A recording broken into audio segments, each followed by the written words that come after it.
પોરબંદરમાં લૂંટીને વયા ગયા। મેં એ વિડીયો બનાવી અને ઇન્સ્ટાગ્રામમાં યુટ્યુબમાં બધે નાખ્યો। એટલા માટે નાખ્યો કે તમે પણ બચી શકો, આવી રીતના તમારી માથે ન થાય એટલા માટે નાખ્યો। માણા કોમેન્ટ કરે છે કે તમે બાયું શું એ કે આવી થઈ ગયું હતું તો એ કે ભોર્યું છે તો લઈને વયા ગયા, આવી રીતના કોમેન્ટ કરે છે। પણ આ હકીકત છે। આજે અમારે અહીંયા થયું છે, પણ તમારે ત્યાં પણ થઈ શકે છે।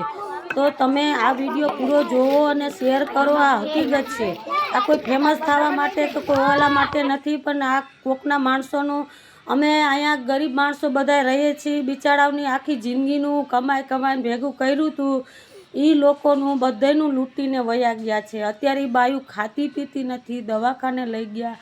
પોલીસવાળાને કેસ પણ કર્યો છે, તો કે પોરબંદરમાં ન્યૂઝમાં તો આવ્યું નથી, એ અમને કાંઈ ખબર નથી ન્યૂઝમાં આવ્યું કે નથી આવ્યું, પણ આ હકીકત છે। હું એક વિડીયો નાખું છું, એક છોકરાએ એનો એ લોકોનો બાઈ જે આવી હતી એનો વિડીયો પણ બનાવ્યો હતો।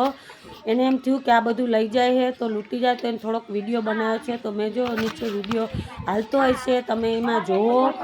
એ બાયું છે અને મોટા છેથા પૂરેલા છે અને હિન્દી ભાષા બોલે છે, બંગડી જાજી પહેરી હોય છે, અને અહીંયા બાયુને લૂંટી અને કેવી રીતે ખબર નહીં, આખા દાગીના એમને આપી જ દીધા।